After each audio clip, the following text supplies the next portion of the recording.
Të nderuar teleshikues, përshëndetje. Unë jam Roland Qafoku dhe ky është emisioni Degalog. Ka disa ngjarje politike në Shqipëri, edhe pse kanë mbaruar zgjedhjet, duket sikur njerëzit e kanë mendjen te plazhi, te pushimet verore, por në fakt ka disa ngjarje që ja vlen të analizosh dhe të bësh një po themi analizë të hollë të fenomeneve. Jo vetëm asaj që çfarë kemi ne dhe çfarë po ndodh me politikën mbas rezultatit të zgjedhjeve, pra si do ta menaxhoj Partia Socialiste mandatin e 4 qeverisës, një mandat po themi me të vërtet i vështirë për nga mënyra se si kanë ardhur situatat dhe gjendje, edhe pse Partia Socialiste fitoi 83 mandate në parlament, por akoma më e rëndësishme është dhe si do funksionoj opozita në 4 vitet e ardhshme. Ndërkohë, lajmi më i mirë, lajmi më pozitiv që kemi dëgjuar ditën e fundit është vendimi i NATO-s që samitin e vitit 2027 ta mbajë në Tiranë. Nuk është mësuar Shqipëria me ngjarje kaq madhore. Domethënë 3 samite të BE-s dhe tani një samit i NATO-s mbahet pra në kryeqytetin shqiptar. Gati 18 vjet, mos gaboj, nga antarësimi i Shqipërisë në NATO, Shqipëria bëhet pritse e një samiti dhe në situatën që po kalon globi, një samit merr një rëndësi të veçantë sepse samite 5-10-15 vite më parë të NATO-s nuk se kishin në një lajm, ndërsa samitet të NATO-s në situatë ku ka disa vatra lufte dhe ky mbahet në Tiranë, pa diskutim është një ngjarje e jashtëzakonshme, e lidhur kjo edhe me zhvillimet në Kosovë, në konfliktin tashmë me Serbin, por sidomos ato vatrat e zjarrit Izraeli me Iranin, Izraeli në Gaza dhe lufta në Ukrainë. Për të analizuar gjitha këto, unë kam ftuar një kolegë gazetar, që e ka kapërcyer statusin e gazetarit tashmë, është një analist politik, Ardit Rata, një mik edhe emisioni Dekalog dhe i Dritare TV. Përshëndetje Ardit, faleminderit që pranove ftesën. Faleminderit për ftesën. Tani, ne kemi analizuar disa herë post zgjedhjet e 11 majit, por pyetja kryesore është, Ardit, si do ta menaxhoj Partia Socialiste mandatin e 4, që unë e thash në fillim, është i vështirë në aspektin se e konsumimit, është i lehtë në aspektin e numrave që ka, pra me 83 mandate quhet një super pushtet, por nga ana tjetër është i vështirë, Ti vetë bie dakord me këtë dhe si e parashikon? Po sigurisht, ky besim i madh që ka marrë Partia Socialiste në 11 maj, në radh parë ngarkon një përgjegjësi të lartë edhe duke pasur parasysh ambicet e saj mbi him, po edhe sfidat që sjellin zgjedhjet lokale të parakohshme, zgjedhjet lokale të përgjithshme, pra që pritet mas 2 vitesh, po edhe zgjedhjet për mandatin e 5 PCA. Në këtë aspekt u besoj se Ardit, më fale, dhe mandatin e 5 do fitoj Partia Socialiste? Nëse arrihet objektivi që Shqipëria të antarësohet në Bashkimin Evropian, nuk ka asnjë arsye që një vit mbas antarësimit Partia Socialiste të riqet nga gara dhe ta dorëzojë pushtetin, kuptimin që të mos ketë më ambicien për ta qeverisur Shqipërinë edhe brenda Bashkimit Evropian si anëtare me drejta të plota. Ti mbështet Partinë Socialiste?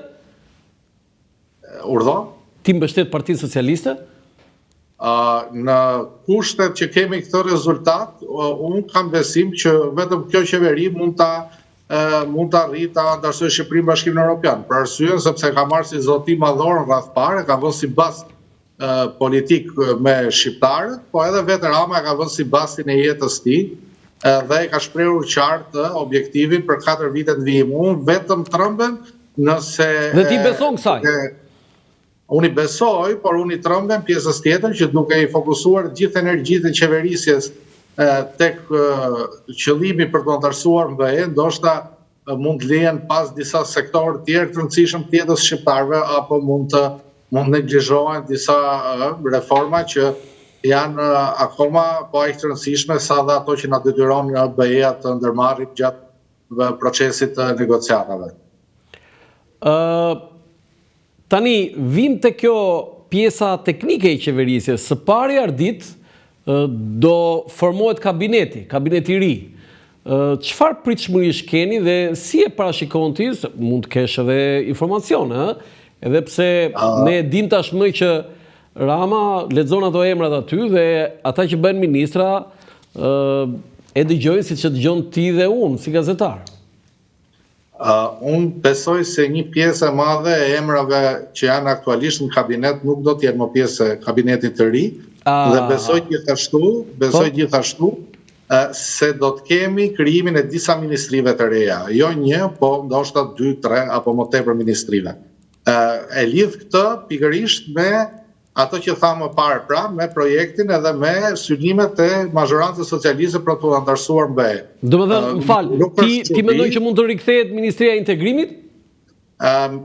Ministrinë e Integrimit, ne dim fati Ministrisë Integrimit, që në momentin më të rëndësishëm ajo u shkri me Ministrinë e Jashtme, dhe më pas nuk u morë vesh kur se kush ishte personi përgjegjës për integrimin, përveç rasteve të emërimit krye negociatorëve edhe grupeve negociuese, por duke qenë se kemi sfida shumë të mëdha për afrimin e legjislacioneve me Bashkimin Evropian, pse jo vetëm Ministria e Integrimit, po ndoshta edhe 2-3 ministri tjera, të cilat do fokusohen pikërisht në këtë proces.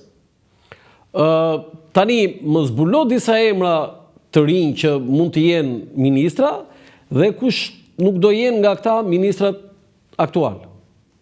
Unë besoj se ministrat që nuk do t'jetë më janë ata që kanë kryesisht formim politik dhe që vinë nga Partia Socialiste si emra politik dhe jo si teknokrat. Do me thëmë, në kabineti i ri, unë mendoj se Rama do jetë njeriu i surprizave, do emëroj persona... Vim mirë se e niset e i vjetri, bile në qofë se më ndihmon në regjia, në qofë se ka mundësi, unë vendosim qeverin Rama dhe ta komentojmë. Do të vjetri ti the diçka të fort, do të thënë që emrat politik, tani emrat politik aty është Zonja Balluku, Zoti Balla, është Anila Dena, janë disa emra, pra edhe janë disa emra të cilët vinë nga Partia Socialiste si emërime, si persona me kontribut në fitoret e Partisë Socialiste apo në organizimin e Partisë Socialiste.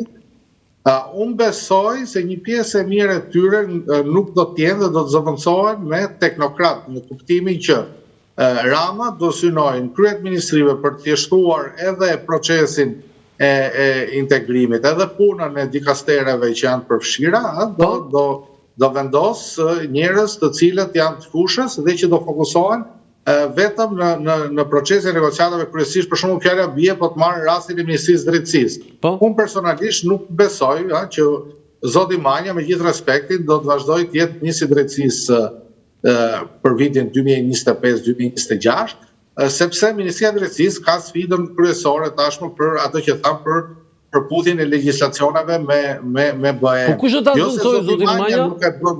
Jo se zoti Manja nuk e bën dot këtë punë, pra këtë nuk e përballon këtë ngarkesë apo këtë përgjegjësi, por mendoj se duke qenë se do jenë persona që do kenë kontakt drejt për drejt më pas me kolegët e tyre në familjen europiane, me grupet e negocimit dhe me gjitha me radhë, besoj se Rama do zgjedh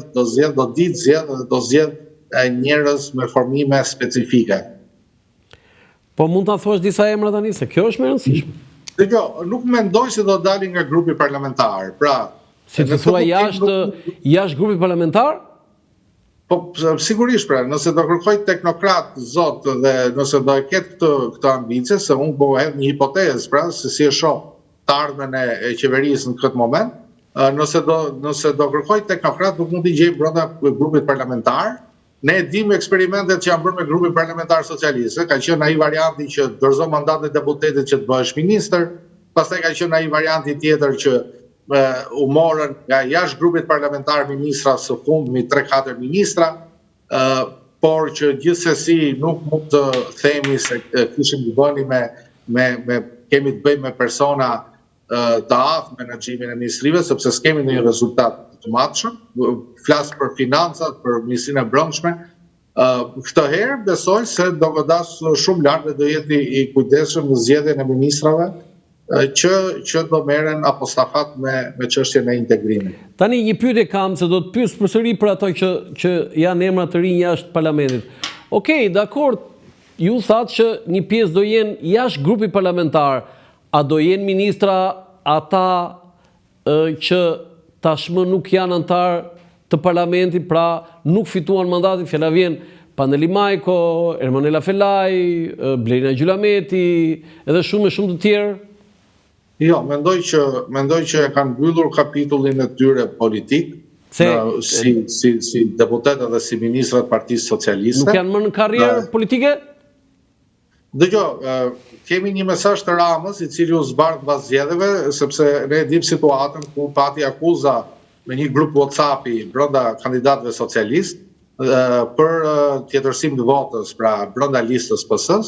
Dhe kemi një mesazh të Ramës i cili të rrogji vrejtje, i tha që të mos merren me çështjen e ankimimit në përgjykata për socialistët kundër Partisë Socialiste, sepse qeverisja është aq e madhe sa që ka vend për të gjithë, në kuptimin që këta janë figurat cilët Partia Socialiste normalisht do përpiqet të sistemojë për kontributet që kanë dhënë në mandatet e mëparshme. Ti sistemoj?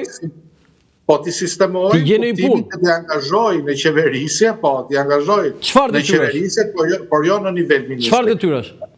Dëgjoj, ne me pak njohuri që kam për administratën publike, po ju them me përgjithësi se ka vende shumë të lakmuara administrata përveç se ministra. Ju duhet ta keni parasysh që ka një sër agjenci shumë të rëndësishme ku përveç se kanë organigrama shumë të mëdha me numër punojësi shumë të mëdhenj që akullojnë edhe një para shumë të madhe, një buxhet shumë të madh, mbledhin taksa apo shpërndajnë investime, por ka ana tjetër ne jemi dhe dëshmitar të asaj skenës që deputetët kanë qenë gjithmonë gatshëm të japin dorëheqjen nga mandati për të bërë kryetar bashkie të nivelit 3. Domethënë, imagjinoni se sa më rëndësishme se ti je deputet, është fjala bie, ti je bashkiaku i Memalia. Prit se kaloi, bëre kapërcime të mëdha. E para një herë tha që nga këta që nuk janë zgjedhur deputet, që janë aktualisht deri në shtator, por nuk janë zgjedhur deputet, mund të emërohen drejtor agjencish. Tani, çfarë agjenci janë këto? Më thoj 2-3 nga këto? Jo, kemi drejtorinë e përgjithshme të tatimeve, kemi AKBN-n, kemi Alpetrolin, që janë drejtoritë të ndërtuara. Dhe këto mund të drejtohen nga këta ish deputetët? Po patjetër, pse jo? Ju keni drejtorin e Alpetrolit sot që ka qenë ish deputeti i Fatosnanos. Kush është ai? Eltar Deda, për shembull. Eltar Deda. Po mirë, okay, nuk ka asgjë të keqe, por janë njerëz që se unë se imagjinoj dot, Ardit, një sekond, unë se imagjinoj dot, për shembull, Pandeli Majko, drejtori i Alpetrolit, për shembull. Është, dëgjoj, ajo është në dëshirë, si thua, është vendimare. Po ka qenë dyer kryeministër o Ardit, nuk mund të jetë ose Ermenela Felaj, nënkryetare e Kuvendi, ministre e shtetit, deputete 3 herë, 4 herë, të jetë drejtoreshe e agjencisë ku ju tani. Sigur s'shkon kjo.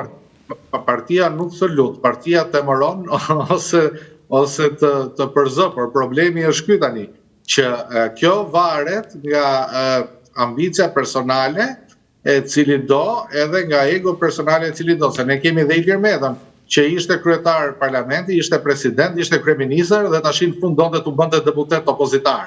Kështu që atë regresin e ka secili në dorë se si e interpreton dhe se si e përjeton. Po mund të jenë ambasador këta? Po sigurisht që edhe ambasador mund të jenë, por unë nuk e mora në konsiderat si post për shkak sepse ambasadori i Shqipërisë në çfarëdo lloj vendi nuk është se ka ndonjë peshë apo ndonjë përfitim. Po jo, ambasadori i Shqipërisë në NATO, ambasadori i Shqipërisë në BE, ambasadori i Shqipërisë në SBA, nuk është njësoj si ambasadori i Shqipërisë në një vend afrikan. Dëgjoj, unë nuk besoj se ka ndonjë peshë ambasadori i Shqipërisë, për arsyen se për shembull ne kemi në NATO zotin Ilir Gjoni, që ka qenë gjithashtu ish ministër edhe ish deputet në kohën e qeverisë së Nanos, por nuk besoj se ka ndonjë peshë të madhe apo ndonjë përfitim të madh si në karrierë ashtu edhe nga ana financiare. Po sigurisht ne jemi mësuar ta shohim postin e ambasadorit edhe si një opsion për dalë në pension nga karriera politike. Okej, dhe unë tani do të pyes Ardit konkretisht, më thuaj disa emra teknik që ti vlerëson, që kanë profil jo politik, që mund të jenë emra të kabinetit, po që kanë qenë afër PS-s. Është një pyetje e vështirë, sepse duhem parë të gjithë grupet e punës që kanë ngritur PS-ja ndër vite. besoj se edhe brenda këtij grupit negociues mund të gjenden emra të tillë. Për shembull, ne kemi të vajzën që u bë ministre së fundit, Pirdeni. Ajo është një figurë që Rama i ka besuar, si thuash, negociatat edhe marrëdhëniet me Bashkimin Evropian. Nga ana tjetër, besoj se figurat tilla duhet gjenden radhët e zëvendësministrave. Po të shohësh zëvendësministrat Shqipëri, nuk janë figura politike. Je duke thënë disa zëvendësministra që janë figura teknike mund të bëhen ministra? Mund të bëhen ministra apo njerëz të profilit të ngjashëm, pra. Tani, Ardit, po flasim për ministra, Ardit, se kështu zëvendësministër i bëjnë drejtor, nuk është një jashtëzakonshme.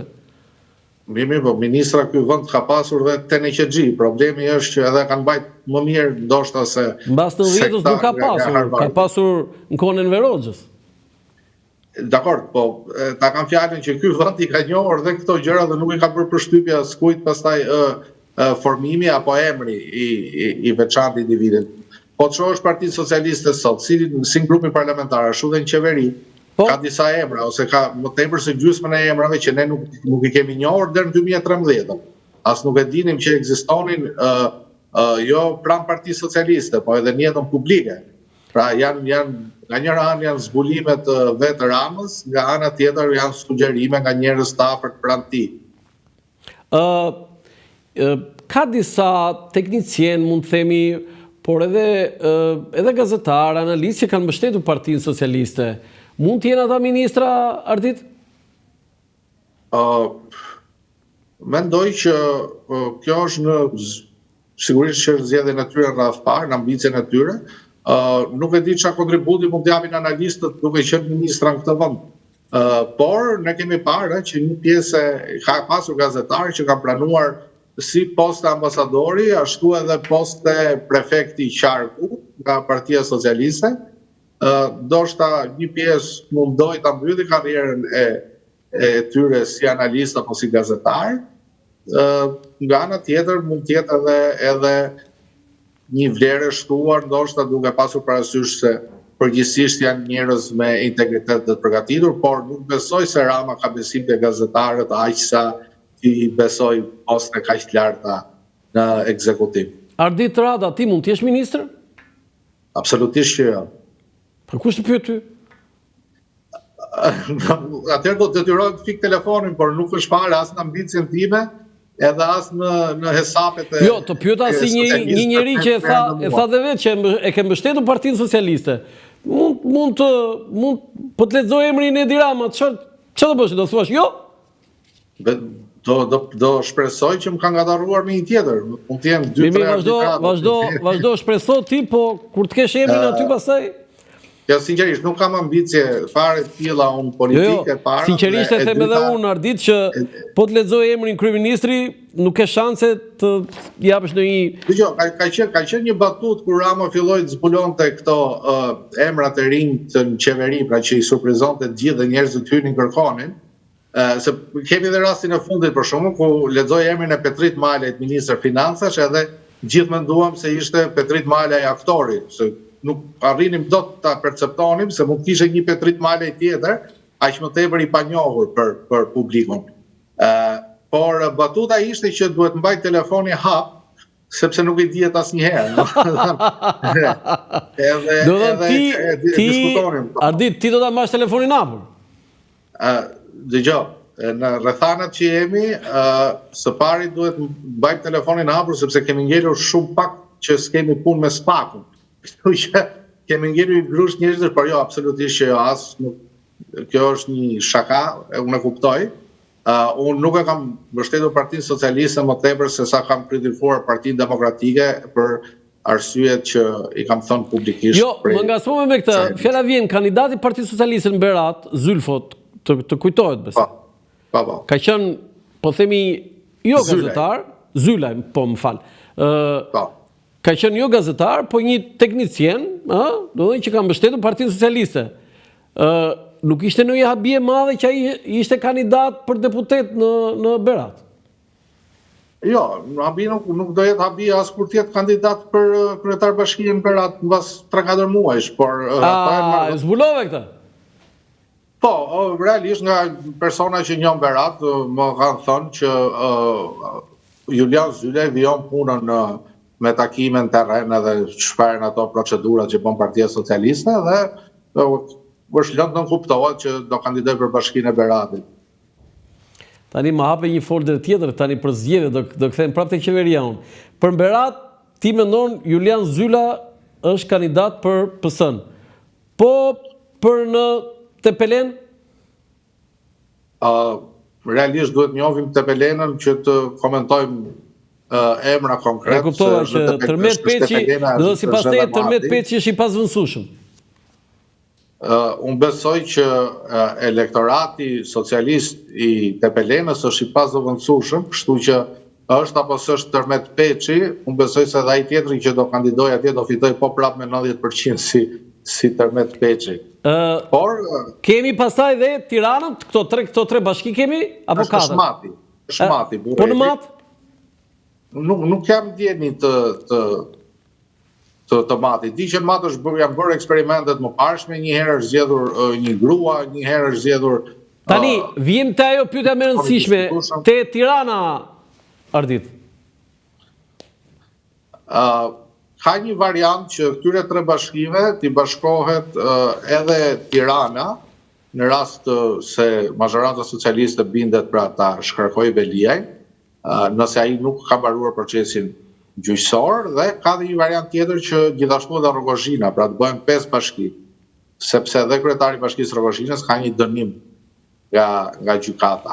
Okej, ne Rogozhin po të flasim për Tiranën.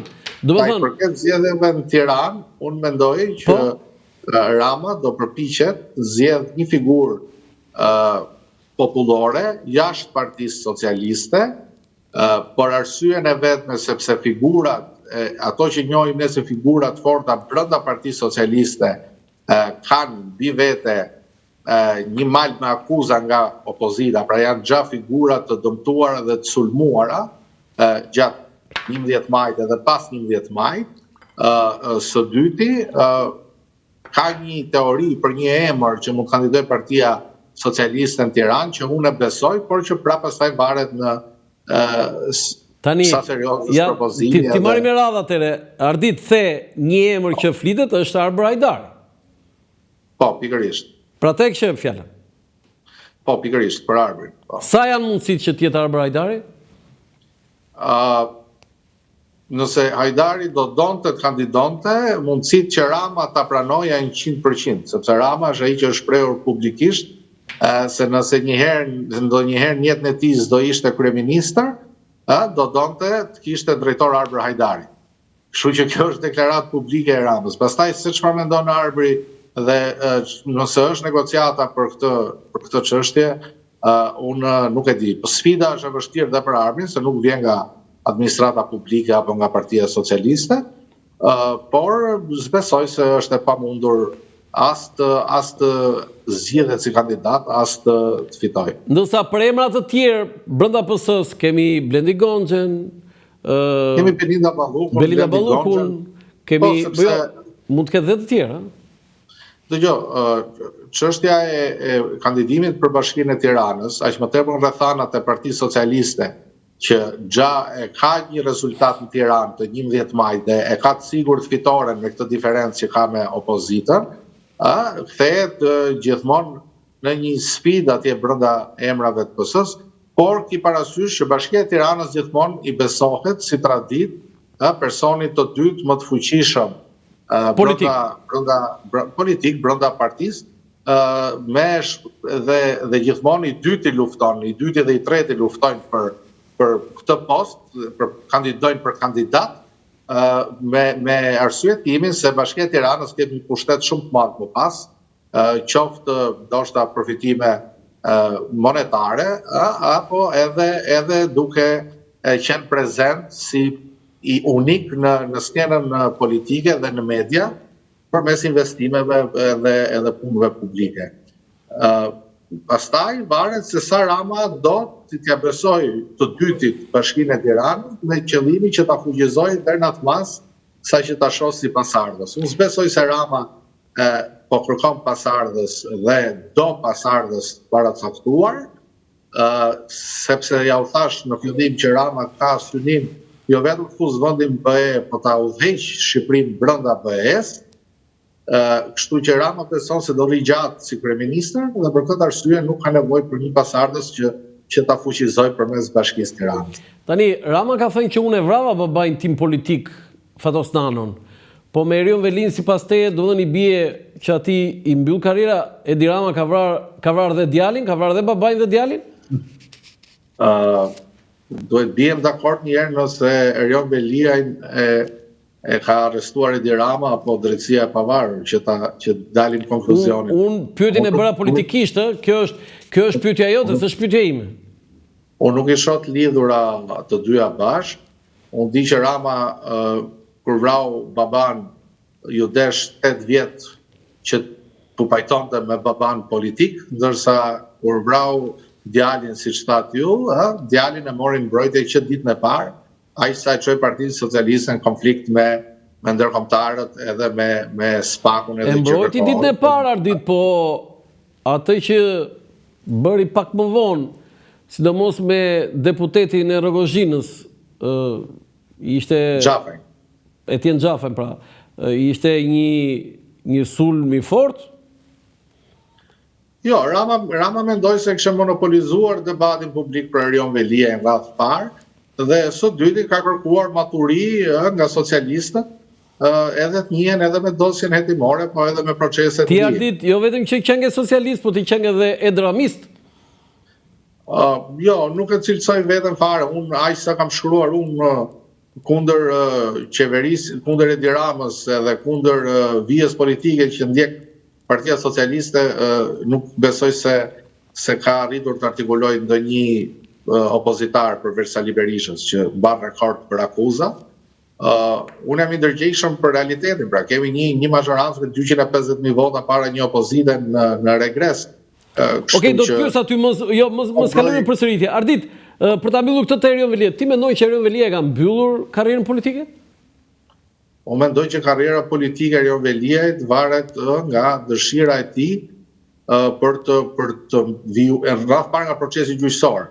Por nëse merr një pafajësi nga gjithë ky proces gjyqësor ndaj tij, besoj se do rikthehet fuqishëm Partinë Socialiste, dhe do mirëpritet në Partinë Socialiste nga Rama i pari dhe nga të tjerë cilët kanë besuar te pafajësia e tij. Në të kundërt, nëse merr një dënim, do të ketë edhe patin e Semir Tahirit në fund ditës, që mbetet një qytetar i respektuar në punët e tij dhe që ka zgjedhur të mos përfshihet më në politik, edhe për shkak dënimit që ka, po ndoshta edhe për shkak zhgënjimit që ka pësuar si nga të vetët, ashtu edhe nga drejtësia. Ju lutem regjia fotografinë e qeverisë, kthehemi edhe një herë te qeveria se na hape më shumë folra se çe prisja unë. E ndjek, e shikon, besoj, qeverinë? Jo, unë nuk kam pamje, por e kam parasysh kabinetin. Mund ta ndjek në telefon. Tani, unë dua që për secilin nga emrat e antarëve të kabinetit të thuash një fjali, që do jetë, s'do jetë. Belinda Balluku? Po. Do jetë? Zëvendës kryeministër? Po, do jetë. Igli Hasani? Po, besoj se po. Se unë i kam pak larg tani, me thënë drejtën. Në mos gaboj, kemi ministrin e financave? Po, Petrit Malaj. Do jetë? Besoj se nuk do të jetë. Nuk do jetë. Ministri i Brendshëm? Petrit Malaj. Ervin Jo, nuk Hoxha? do të jetë. Jo, nuk besoj se do të jetë. Ju është dhënë mandati i deputetit, besoj se do t'i besohet roli i deputetit që dha ata vetë të fuqizohen në kuadrin politik, pra jo. Më falë, mbas Igli Hasanit kishim ministrin e mbrojtjes, Piro Vengu. Po, besoj se ministri i mbrojtjes mund vijoj, sepse edhe Vengu bën pjesë tek ai grupi që na tham, pra tek ato teknokratët, menaxherët e zot Kastera. E thatë për ministrin e financave, ministri i drejtësisë, pra Ulzimanjo? Nuk besoj se do të vijoj, nuk besoj. Ka qëndruar shumë gjatë, ka bërë punë shumë të mirë, por besoj se e listova më parë arsyet pse mund të lëviz ministri i drejtësisë. Ministri i Arsimit o Gerda Manasiliu? Besoj se mund t'i jepet një post tjetër brenda qeverisë, po jo në krye të arsimit. Se ju thatë vetëm zonjën Balluku dhe zotin Gonxhe për kandidat, po mund tjetë o Gerta Manasiliu kandidate për kryetar e Bashkisë Tiranës? Edhe mund tjetë për aq kohë pra sa nuk ka ato akuzat që ja u thash më parë, pra është një figurë e pasulmueshme politikisht, nuk është akuzuar nga opozita ndonjëherë as për korrupsion, as nuk ka gjë në dorë që të ushtrojë korrupsion me atë dikasterin që ka. Kështu që mbetet një figurë, si të thua, është e pranueshme për publikun edhe për socialistët. Ministria e Shëndetësisë? Besoj se do ndryshoj. Zonja Koqiu, do ndryshoj? Po. Blendi Gonxhe, Ministri i Ekonomisë dhe Kulturës dhe Inovacionit? Mund të ketë një dikaster të ri që mund t'i besohet. Sepse ajo është superministri. Nuk është ambienti fare i ambienti i Ministrisë Kulturës edhe i Ekonomisë, nuk është fare një ambient për zotin Gonxhe edhe nuk përputhet gjithkundi, me thënë drejtën. Mirela Kumbaro, Ministre e Turizmit dhe Mjedisit? Besoj se do lëviz, pavarësisht se Rama i ka besuar shumë mandate si ministre, pra shumë vite si ministre, besoj se ka ardhur momenti që të... Anila Dena ju e thatë, Ministre e Bujqësisë? Po, mund të lëviz, besoj. Ministre e Shtetit për sipërmarrjen? Që është? Më falë, ja, një sekundë. Jo, kemi Tauland Ballë, Ministre Shteti i marrëdhënieve me Parlamentin. Ata ministra pa portofol pasaj që, si thuash, nuk është se janë fytyra e qeverisjes, apo nuk trajtojnë dikastere të rëndësishme, aq sa të jenë prezent në debatin politik të ditës. Po pse ju mendoni që shumë Tauland Balla, në fakt kemi përpara Tauland Ballës, kemi Delina Ibrahimajn, dhe ju thatë që të gjithë këta që janë ministrë shteti nuk mund t'jenë më, se s'kemi vetëm zonjën Ibrahimaj, kemi dhe Pirdenin, kemi dhe... Si? Për mendimin tim, brenda këtyre ministrave mund gjesh figura tepër të rëndësishme, cilat mund të kontribojnë në qeverisje. Kemi Bora Muzhaqin, pra ju thoni të katra ministrët e shtetit nuk do jenë më? Atëherë po ju them një emër që unë mendoj se do jetë në një pozicion akoma dhe më të lartë, pra me një ministri më serioze se sa ministri i shtetit, që është Arbian Mazniku. Po sa do pyesja unë për këtë, sepse mbas këtyre katrave vjen Arbian Mazniku. Arbian Mazniku, ministri i shtetit për pushtetin vendor. Po pikërisht pra, krijimi i ministrive të reja që unë supozova dhe riformatimi i qeverisë mund të krijojë vende edhe për teknokrat të tjerë. Mazniku bën pjesë tek teknokratët që ka Partia Socialiste. Është njeriu i shifrave, i sondazheve dhe i analizave. Në këtë kuptim, mund t'i besohet diçka më e rëndësishme se sa një ministër shteti. Po edhe një herë kthem te Tauland Balla unë aty. Ti mendoj që Tauland Balla nuk do jetë më pjesë e kabinetit? Jo, nuk e them këtë. Por Balla në pozicionin që ka aktualisht nuk prish punë, pra një ministër shteti nuk prish punë sa i përket asaj që supozuam, krijimit një qeverie më teknokrate.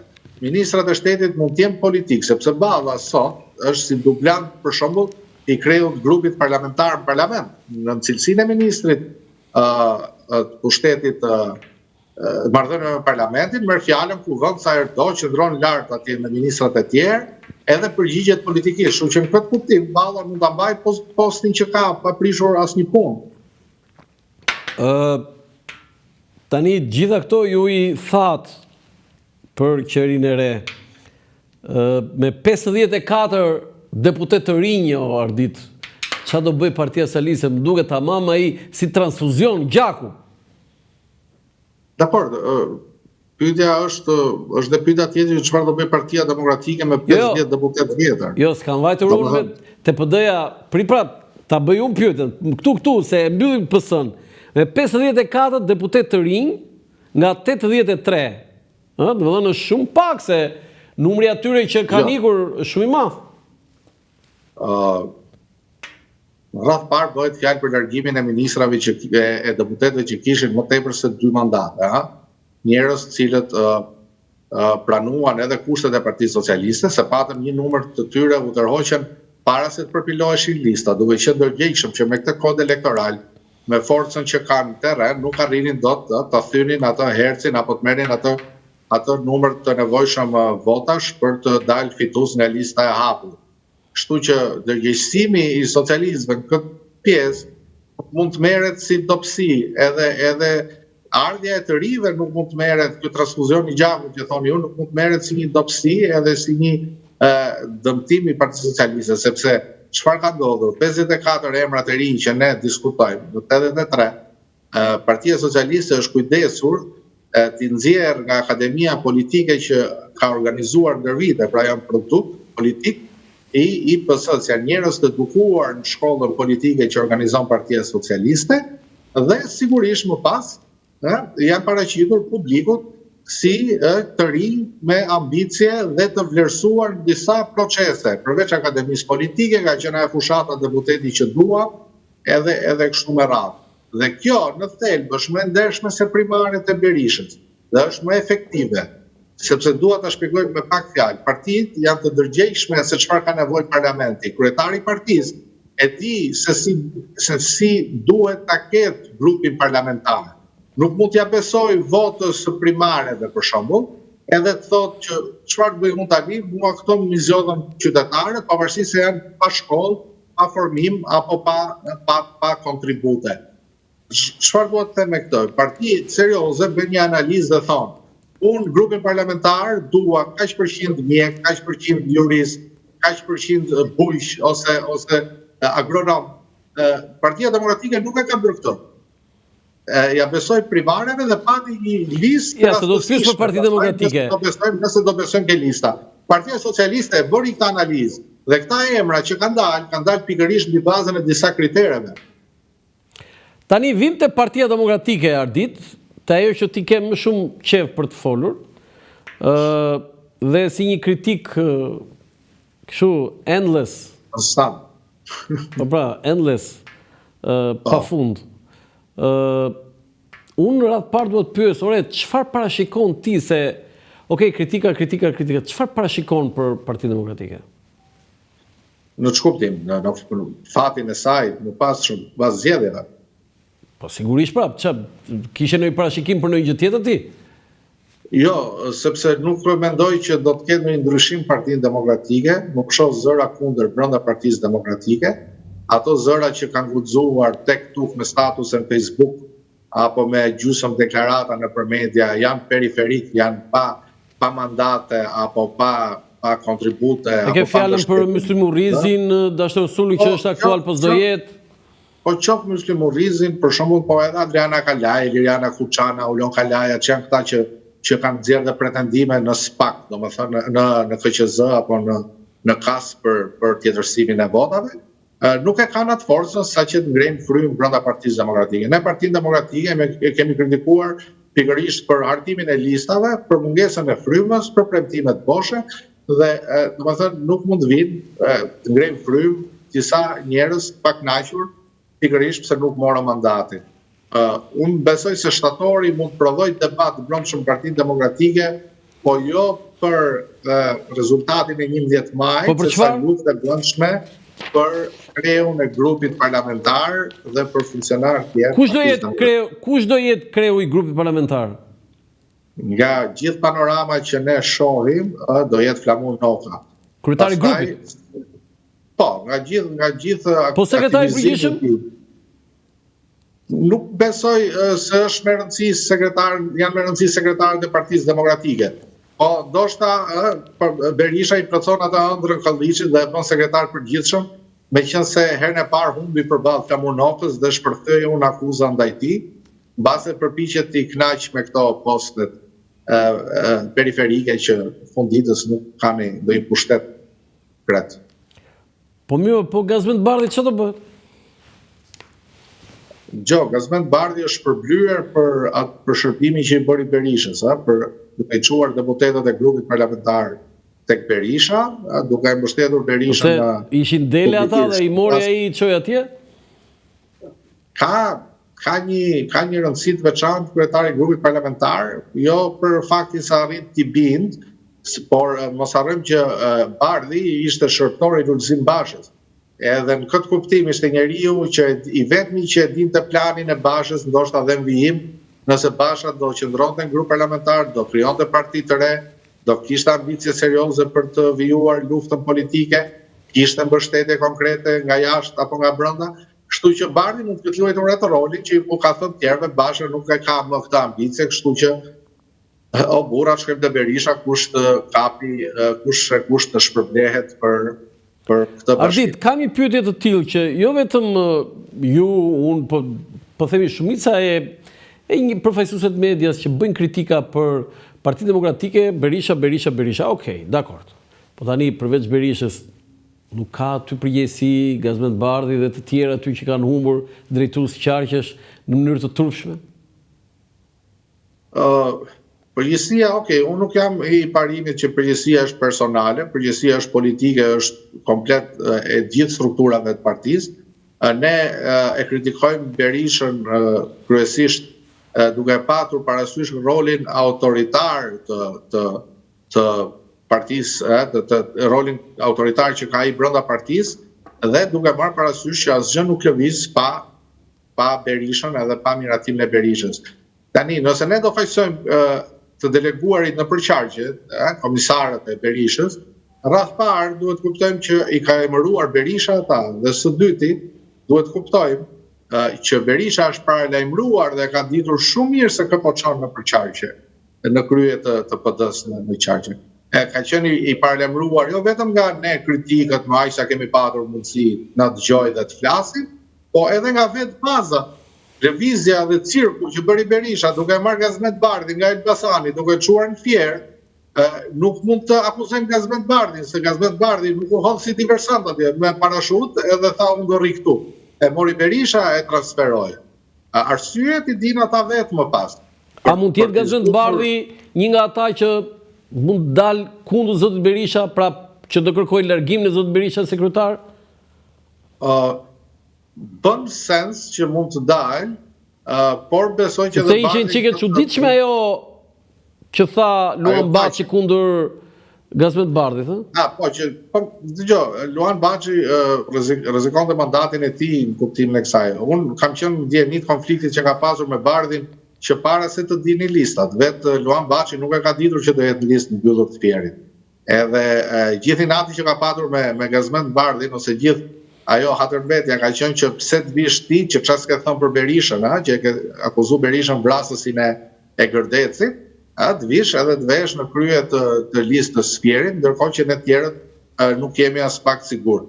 Ta fajsosh Bardhin më pas për rezultatin e Fierit, kjo është pak e tepër. Sepse askush nuk ka pritur nga Gazmend Bardhi se mund të përmbysë rezultatin. Po çfarë thua Gazmend Bardhi pa votuar me ndryshime statutore bë kryetari i grupit parlamentar dhe në kryetari i partisë më. Ai s'është votuar më. Është kryetari i grupit parlamentar për arsyet që ne i tham, për shkak të marrëveshjeve që ka bërë me Berishën. Po mirë, po. Edhe për shkak të shërbimeve që ka bërë Berishës. Formalisht edhe mund të votojmë në PD, po pa votuar? Gazmend Bardhit mund t'i kërkosh llogari, unë nuk më mbështes si thuash rezultatin apo nuk edhe unë vetë nuk besoj se Partia Demokratike mund të merrte një rezultat më të keq. Ka marrë një rezultat sikur s'ka bërë kushat fare. Pra, sikur janë ata qytetarë që e din që ekziston, kanë hedhë votën atje dhe ka. Por përgjegjësi për rezultatin nuk mund t'i kërkosh në tjerë. Fieri është përdorur për ta djegur Gazmend Bardhin, për ta djegur pikërisht edhe si kryetar të grupit parlamentar shtator. Se mund t'i kërkonin llogari Gazmend Bardhit po ta çonin në Tropoj, po ta çonin në Shkodër, edhe të kishte një rezultat një përmbysje rezultatit të thellë. Në Fier ai është dërguar qëllimisht për këtë punë, sepse edhe brenda partisë, pra do ketë koka turku, ndoshta jo me pasoja shumë të mëdha, sepse mandatin s'mund t'ia marrin tani Gazmend Bardhit, po sigurisht që nga funksionet e tjera do privohet kandidoja apo të jetë më në krye. Ardit, si e komentoni ju atë urdhrin e fundit të presidentit Trump që është e zgjat me një vit atë emergjencën për Ballkanin perëndimor? A lidhet kjo me atë me vendimin non grata të Sali Berishës, pra që ai të vazhdoj, duke humbur shpresat edhe ata atyre me entuziaste në Partinë Demokratike, apo lidhet me situatën politike në Shqipëri të drejtuar nga Partia Socialiste dhe nga zoti Rama? Jo, nuk besoj se në vendimin e Trumpit ka patur ndikim as qeverisja, as qeverisja e Shqipërisë, pa as se ka patur dështim lobimi i Berishës $6 milion këtë aspekt. Ne e kemi thënë prej vitesh që sado që hidhen pishekzjarre për rizgjedhjen e Trumpit apo zgjedhjen e Trumpit, politika amerikane mbetet e pandryshuar.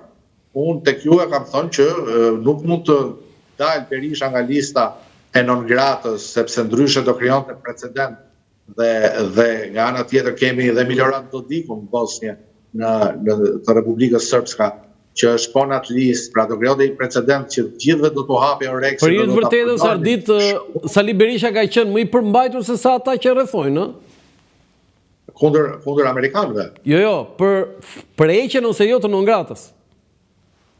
Berisha ka planuar që i ka humbur gjyqjet në Francë, ka planuar që i ka humbur gjyqjen dhe me Britaninë e Madhe, në Londër. Nuk ka planuar dhe nuk ka sqaruar kontratat e lobimit dhe kjo mbetet shqetësim publik, pra se si mundet një lider i një opozite kaq vogël të arrit mbledh $6 milion për një hall personal, apo këto para që arrin të mbledh pse nuk i investon në fushat. Pse zoti Berisha nuk e ka bërë publike sipas asaj që thatë ju? Besoj se lidhet me burimin e financimit. Është tepër, si të thuash, është tepër e pabesueshme që u mblodhën patriotët e Amerikës dhe mblodhën shpejt e shpejt $6 milion fix, edhe nuk mblodhën 5.700 apo 6.200, edhe t'ja jepnin Berishës për të shpëtuar nga lista e non gratës. Nga ana tjetër ka një element atje që tu shumë pak ose së shkapur as pak nga media, ai zotëria që pretendon se i ka mbledhur parat, atje drejton një fondacion për fëmijët autik, njësoj si bashkëshortja e Berishës në Shqipëri. Ja, se ka një lidhje kjo? Ka lidhje sepse sigurisht që mund të mbledhur fonde në emër të kësaj, të kauzës përbashkët, midis dy institucioneve, apo mund të bërë transferta parash nga Shqipëria drejt SBA-s pikërisht midis dy institucioneve, kështu që bën sens nga njëra anë. Nga ana tjetër, bën akoma dhe më shumë sens po të kemi mundësi investigimi që mund të kenë pasur dhe projektet përbashkëta më para dhe legjitime, nuk po them që të palishme, por mund të kenë pasur bashkëpunime dhe kjo tregon pastaj lidhjen dhe nuk tregon që nuk është rastësi që u çuan bijtë e Amerikës. Ardit, ke pritshmëri ti vet nga rinumërimi, do të nuk është se po ndodh wow aty, po gjithsesi ka lëvizje nga kuti në kuti? Pritshmëri për ndryshim mandatesh jo. Besoj se do kthehet, do i shërbej vetëm retorikës politike. Mazhoranca do e përdori për ta përqeshur opozitën, duke qenë se po shohim se shumicën e votave të padrejta i ka patur Partia Demokratike. Unë personalisht jam i ndërgjegjshëm që aty bëhet fjalë për fletë pavlefshme, nuk bëhet fjalë as për trenin bullgar që thot Berisha, sikurse nuk besoj që edhe vetë Berisha ka arritur të vjedh vota, apo kandidatët e Partisë Demokratike. A është krim zgjedhor Ardit kur në kuti janë një apo çansi ka, po sigurisht edhe një flet pa vull? Jo detyrimisht, e parashikon ligji ndjenin time që këto bëjnë pjesë të gabimet njerëzore, jo gabimet pse ndodh ky gabim njerëzor në Shqipëri më Ardit? Tani, ki parasysh që qendrat e votimit në Shqipëri, edhe në Tiranë, po ta marrim konkretisht, nuk janë si tek lagja juaj dhe tek lagja ime, që është një shkollë e bukur atje me 40 njerëz që vinë vërdall, me ca komisionerë të kuruar, edhe të veshur, edhe të trajnuar. Ka qendër votimi Tirana edhe këtu në Pazar të Ri, apo te Bryli, ka qendër votimi dhe në Shëngjej dhe në Qafmoll, ku janë 7 votues gjithsej, rri një komision me 4 veta, në një kasole të braktisur. Kështu që në këtë kuptim nuk pajson dot një komisioner të një fshati shumë të thellë, sepse në 500 vota ose në 10 vota mungon një vull në një flet.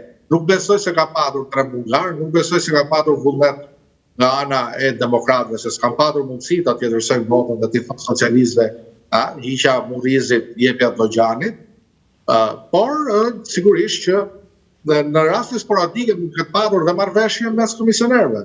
Këto janë gjëra që ne i dimë, që kohën e proporcionalit kombëtar, ne e dim që binin dakord që Sali Berisha i thoshte komisionerëve votat filan zonë jepja një Fatmir Mediu, Atos Nano i thoshte votat e filan kutije jepja një Skënder Gjenushit, edhe kështu prodhonin mandatet. Okej, bëm dhe analizën për Partinë Demokratike, po Ardit, për ta mbyllur, për të pasur një lloj finale të kësaj bisede, ti e parashikon që shtatori të jetë i nxehtë i politikës shqiptare, apo të bien bateritë e këtyre, po themi, ankesave e denoncimeve që bën Partia Demokratike deri në Bruksel? Jo, nuk pres në një shtator të nxehtë, sepse Partia Demokratike po e konsumon ata arsenalin e akuzave që ka, edhe atyre materialeve që pretendon se denoncon atë farsën zgjedhore, dhe kemi parë që nuk ka asgjë serioze në ato videot apo në ato fotografit, aq sa të ngrehet opinioni publik pesh edhe të thotë po s'ka nga bërë këtu. Nga ana tjetër, nuk është në dorën Ardit, do të kërkoj ndjes për ndërprerje publicitare dhe sepse është më mirë ta finalizojmë duke mbyllur. Publicitet kthehemi sërish për të bërë një përmbyllje të gjithë asaj që folëm me Ardit Radën. Një falënderim për institucionin monetar Manigrama Kinvest që mbështet emisionin Dekalog këtu në Dritare TV me sloganin e njohur, transfero shpejt, gjithmonë shpejt, kudo dhe kurdo. Akinvest, institucioni i pagesave për shërbimin Manigram, risjell shorteun për klientët e tij. Klient të dashur, çdo tërheqje apo dërgesë që do të kryeni nga data 14 prill deri më 14 korrik, pra nga 14 prilli deri më 14 korrik, me shërbimin Manigram në çdo zyrë dhe agjent Akinvest do t'ju mundsoj të bëheni automatikisht pjesëmarrës në shorteun që do të zhvillohet në Diela Shqiptare në Televizionin Klan më datën 20 korrik 2025. Pra, në Diela Shqiptare në Televizionin Klan më 20 korrik 2025. Sa më shumë transferta me Manigram, aq më shumë merrni pjesë në shorte.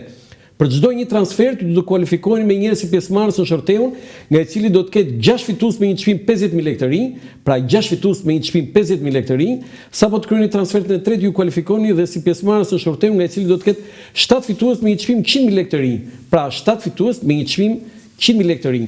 Përdorni pra Manigram dhe fitoni. Faleminderit edhe një herë Manigrama Kinvest, institucionit monetar që mbështet emisionin Dekalog këtu në Dritare TV.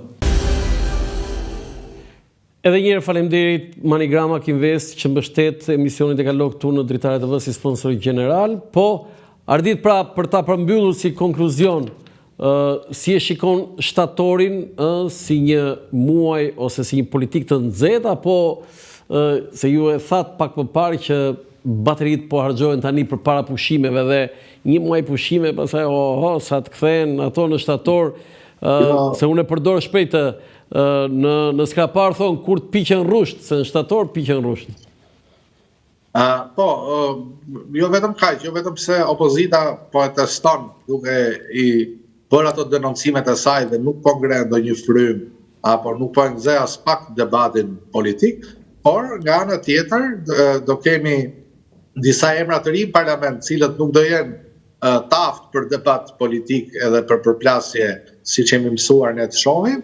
Gjithashtu, pastaj, që është dhe pjesa kryesore, se ne kur flasim për debat në nxehtë i referohemi parlamentit, akuzave dhe kundër akuzave në sallën e kuvendit. Gjithashtu, roli kryesor pastaj e ka sërish Rama. Nëse Rama do të ketë dëshirë të përfshihet në debat me opozitën, apo do vazhdoj të injoroj, siç ka bërë këto, të paktën mandatin e fundit, ku as vetë nuk merr pjesë në parlament. Dhe jo vetëm që nuk merr pjesë parlament, po porosit edhe të tjerë që të mos përfshihen në debate specifike. Megjithatë, Ardit, inkursionet e Partisë Demokratike, po themi të Partia Popullore në Evropë dhe premtimi i Zot Berisha që ne do t'i çojmë edhe në Departamentin e Shtetit, për ju ka ndonjë vlerë? Berisha ka dërguar në Departamentin e Shtetit një letër më parë, Partia Demokratike ka dërguar letrën në Departamentin e Shtetit edhe për çështjen e pajisjes Berishës me vizë, dhe Berisha bënte sikur nuk ishte ndjeni dhe e kishte bërë, po tentonte partia t'ia bënte dhuratë vizën amerikane. Sigurisht që nuk kanë vlerë këto ankimimet, sepse është vetë Parlamenti Evropian edhe figurat kyçe të Brukselit dhe Strasburgut, që rekomandojnë që debatin e brendshëm neve ta konsumojmë me njëri tjetrin dhe të mos e çojmë në kancelarit e botës. Dhe jo, debati i brendshëm bëhet fjalë për zgjedhjet e kam fjalën unë, sepse në shtator pritet dhe raporti përfundimtar, a?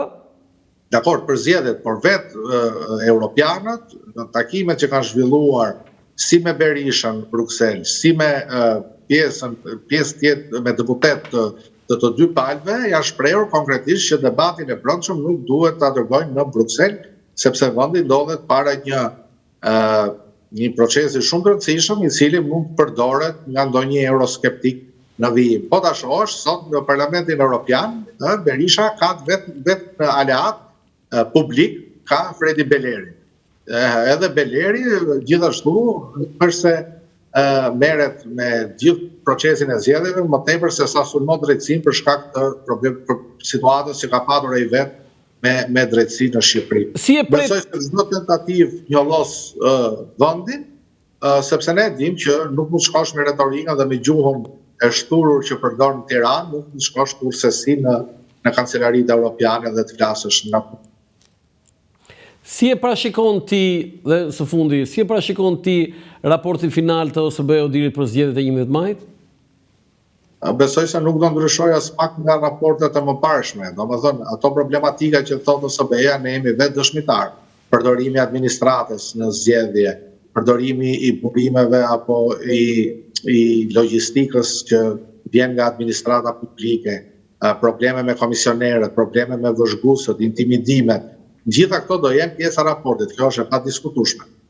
Problemi është që për përmirësimin e raportit ose për përmirësimin e klimës zgjedhore, të nuk mund ta bëjë OSBE-ja. Ne i dim kritikat, janë të vlefshme ato që thot OSBE-ja, me ato pak vëzhgues që ka patur në terren, por duhet vullneti politik që ta ndryshojë. Dhe për ta ndryshuar këtë përmes kodit me një kod zgjedhor, me ligje, me rregulla, duhet të rrath parë të jetë dëshira e opozitës, investimi e opozitës, sepse qeveria në fundit është komode për aq kohë sa zgjedhjeve mandatet nuk ndryshojnë pavarësisht këtyre problemeve. Kështu që unë do uroja që vetë Partia Demokratike të ndërgjegjësohet deri në shtator, kërkoj një ndryshim kodit, të sjellë një kod, propozoj një kod më realist, që të japi mundësi përfaqësimi më tepër qytetarëve, sepse dhe kjo që ndodhi nuk është e drejtë fund ditës, ne gjithë kemi bërë aq matematikë sa ta kuptojmë që 70.000 vota aprovojnë një mandat në Shqipëri, 20.000 vota aprovojnë 2 mandate, 13.000 vota aprovojnë 3 mandate, edhe ne të bëjmë sikur është normale e gjitha kjo, sepse shqiptarja si ata që jetojnë në Konispol, si ata që jetojnë në Tiranë, si ata që jetojnë në Shkodër, kështu që nuk mund të thuash pse s'jeni mbledhur gjithë bashkë ju në një qytet që të zgjidhni. Ardit, të falenderoj për këtë bisedë që ishte shtëruse në gjitha aspektet. Faleminderit juve. Suksese në punën tuaj. Të nderuar teleshikues, ky është emisioni im për sot nga Urdhra Lançafoku. Mirupafshim.